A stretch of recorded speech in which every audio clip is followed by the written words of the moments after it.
Ok, yes. Le thème ce soir, c'est unis en lui, donc unis en Jésus. C'est un mystère scandaleux de l'évangile. On va voir, c'est, je pense, la plus belle nouvelle qui puisse nous arriver parce que sans ce mystère, probablement personne dans cette salle pourrait avoir accès à Dieu. Donc, qu'est-ce qu'on va retirer de cette prédication? On va soit découvrir ou redécouvrir la beauté du plan de Dieu pour le salut de toutes les nations, qui fait qu'on est tous unis en lui. Ensuite, on va vraiment s'émerveiller face à toutes les bontés et bénédictions qui découlent de cette réalité-là. Et ça va aussi nous encourager à chercher la volonté de Dieu et Dieu lui-même, parce qu'on sait que c'est un Dieu qui se révèle. Et de ce fait, on peut le connaître lui et aussi sa volonté. On va aussi découvrir ou se rappeler de la puissance de l'œuvre de la croix, donc ce que Jésus a fait par sa mort et sa résurrection, qui amène à la réconciliation de peuples ennemis. Donc là où régnait la haine, les gens sont unis maintenant en Jésus. On va aussi voir qu'il y a une réponse adéquate face à tout ça, c'est l'adoration. On va aussi voir que le fait d'être unis en lui nous permet de connaître et de comprendre véritablement l'amour de Dieu. Ça va nous challenger à vivre un amour radicalement différent, qui est concret. Et tout à la fin, Paul va nous donner la clé comment on peut vivre tout ça. Donc, en fait, il faut écouter tout, sinon, voilà. Donc, je vais suivre ces différents points. Donc, on va commencer par tous unis en lui. Quel est ce mystère? Donc, juste pour un peu de contexte historique, donc Paul, il est enfermé dans une prison à Rome et il écrit cette lettre qui est en fait pas juste pour l'église à Éphèse, mais pour différentes églises en Asie mineure.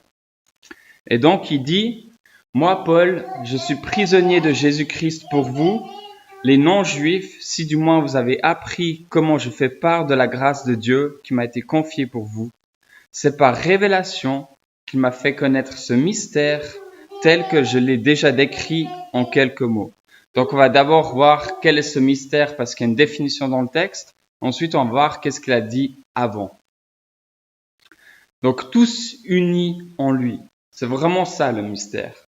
C'est que les non-juifs sont co-héritiers des juifs, qu'ils forment un corps avec eux et participent à la même promesse de Dieu en Christ par l'évangile.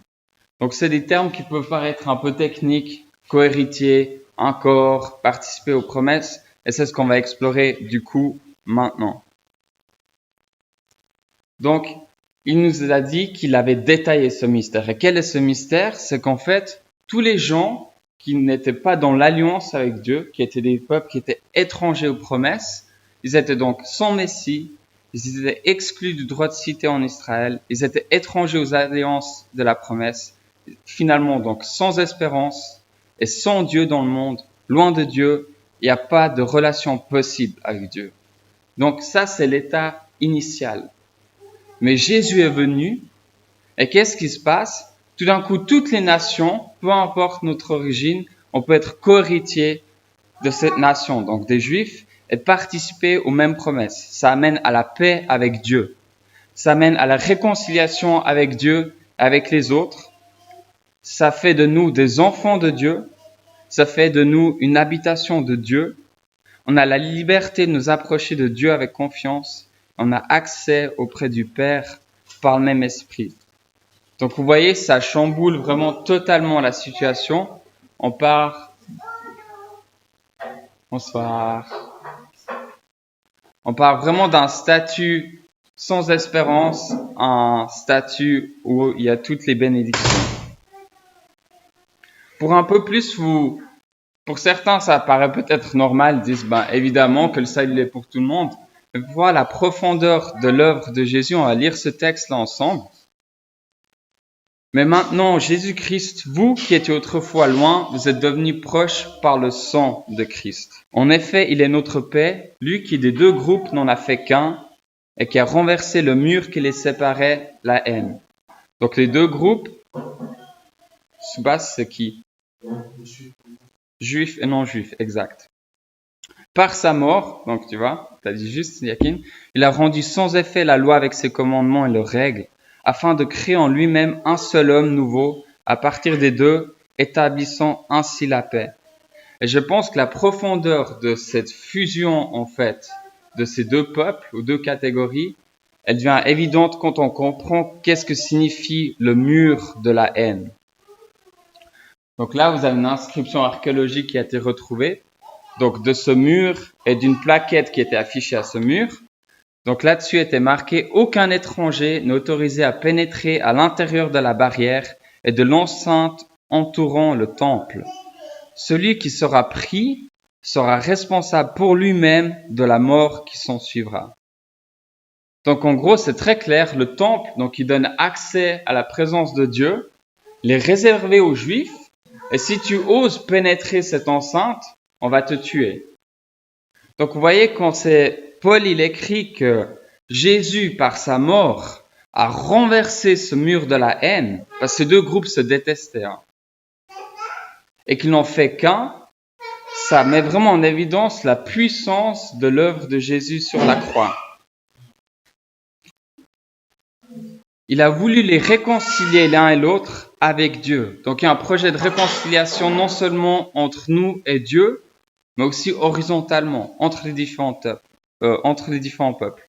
En les réunissant dans un seul corps au moyen de la croix, en détruisant par elle la haine. Donc c'est vraiment super puissant. La mort de Jésus met une fin au racisme dans l'Église.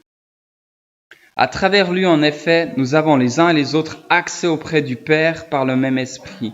Ainsi donc, vous n'êtes plus des étrangers, ni des résidents temporaires, vous êtes au contraire concitoyens des saints, membres de la famille de Dieu. Donc vous voyez, on passe vraiment d'un peuple qui ne peut pas accéder à Dieu parce qu'on se fait tuer, à Christ qui meurt à notre place, qui détruit ce mur spirituellement, et non seulement on a accès à Dieu, on devient membre de sa famille.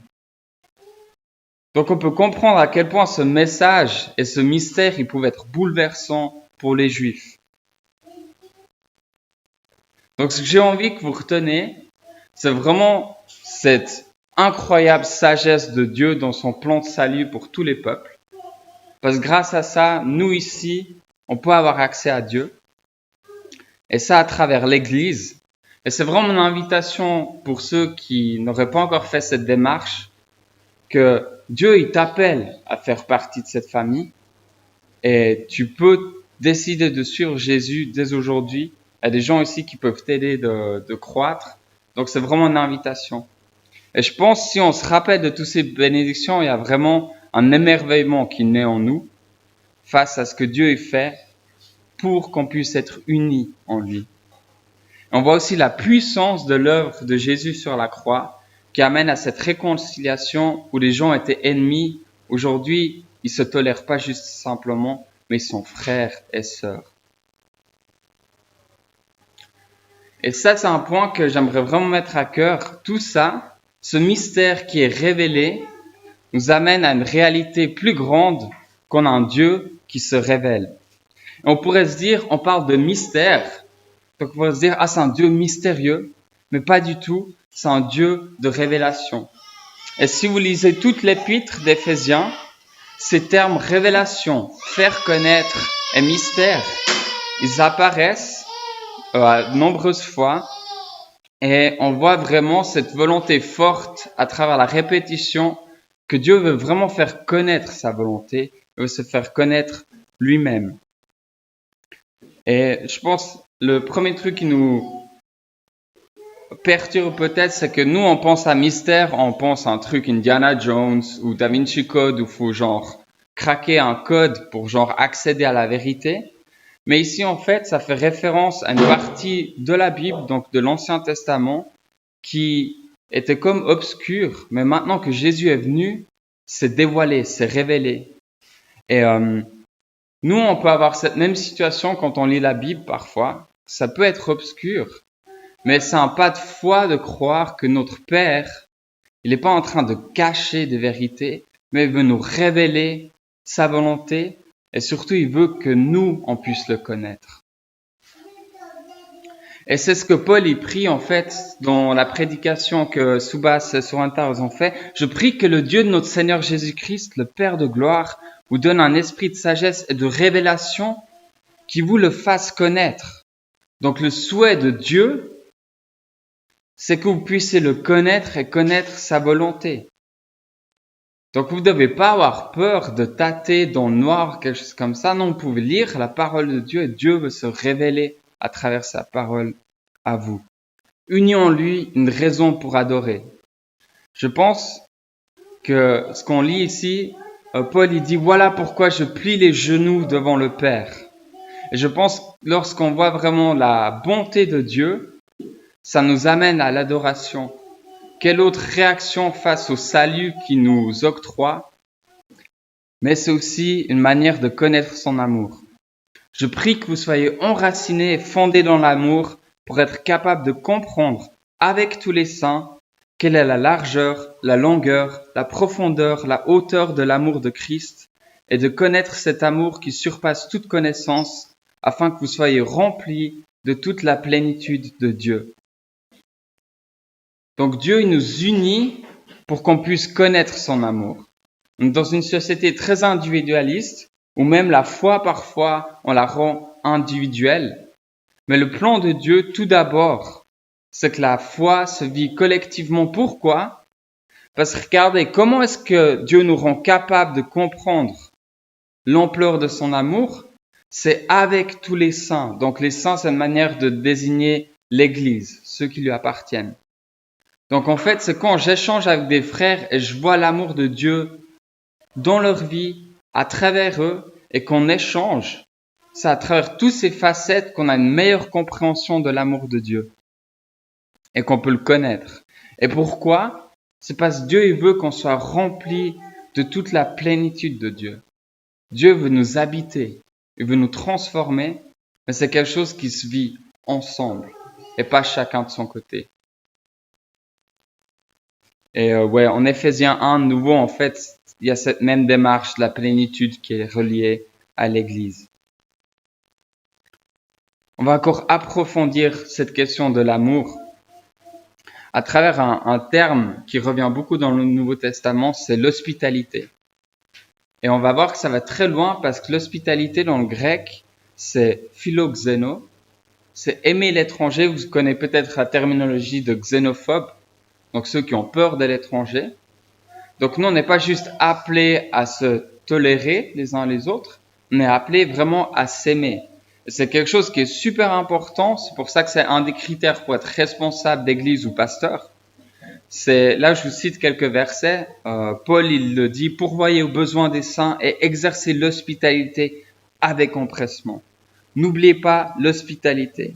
Exercez l'hospitalité les uns envers les autres sans murmurer, ou encore accueillez-vous donc les uns les autres comme Christ vous accueillit pour la gloire de Dieu. Donc ce fait de accueillir l'autre personne, peu importe ses origines, son arrière-plan, sa couleur de peau, est quelque chose de fondamental dans la Bible. Et c'est comme ça que l'amour,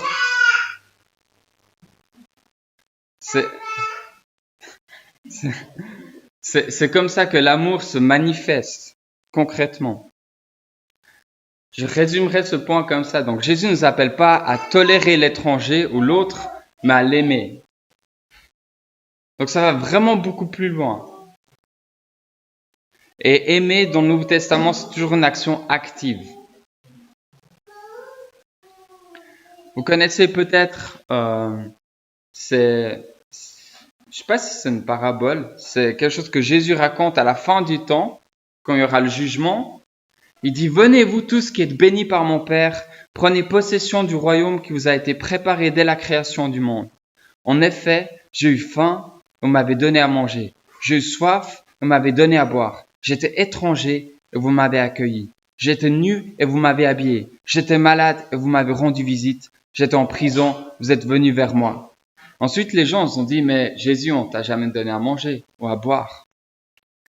Et lui, il dit, je vous le dis en vérité, toutes les fois que vous avez fait cela à l'un de ces plus petits de mes frères, c'est à moi que vous l'avez fait. Donc ce fait d'être hospitalité, d'être xénophile, d'aimer l'étranger, d'aimer l'autre, c'est une manière d'aimer Christ. Et Christ, il s'associe à chacun d'entre nous, et du coup, c'est à chacun de tes frères et sœurs. Et donc, la bonté que tu leur témoignes, tu la témoignes ultimement au Christ. Tout ce qu'on a vu, ce que Jésus a fait pour nous réunir en lui, ça nous amène à l'adoration. On a vu que c'est ensemble qu'on peut véritablement comprendre et connaître l'amour de Dieu. Et on est challengé de vivre cet amour radical dans le concret en étant hospitalier. Maintenant, vous allez me dire, mais comment est-ce qu'on fait vraiment? C'est trop dur. Il y a des frères que franchement sont difficiles à supporter. Et là, de nouveau, Dieu nous donne lui-même les clés. Paul, il dit, à celui qui peut faire. Donc, à Dieu. Dieu qui peut faire par la puissance qui agit en nous, infiniment plus que tout ce que nous demandons ou pensons. Donc, en fait, cette manière de vivre cette unité surnaturelle, malgré nos différences, c'est en comptant sur celui qui crée cette unité et qui opère la transformation dans nos cœurs et nos vies, donc Jésus, et son esprit, l'esprit qui a relevé Jésus des morts, il agit en nous, et donc il peut faire infiniment plus que tout ce qu'on pourrait espérer ou imaginer. Et pourquoi ça? Pour que la gloire, elle soit à Dieu dans l'Église en Jésus-Christ pour toutes les générations, au siècle des siècles. Amen. Donc, j'ai préparé quelques questions. Je pense qu'on peut faire 2, 3 groupes, un peu comme vous voulez. Vous n'êtes pas obligé de prendre toutes les questions. Prenez les questions qui vous parlent. Mais ce que j'aimerais bien, c'est que un des points, vous essayez de le formuler dans une action concrète. Ça peut être, par exemple, ah ouais, c'est vraiment merveilleux ce que Dieu a fait. J'ai vraiment envie d'exprimer mon adoration, ma reconnaissance envers Dieu dans cette prochaine semaine. Et ça, c'est une action concrète. Donc, ça ne veut pas forcément dire que demain, vous devez inviter 20 personnes chez vous à la maison. OK? Donc, je vous laisse échanger.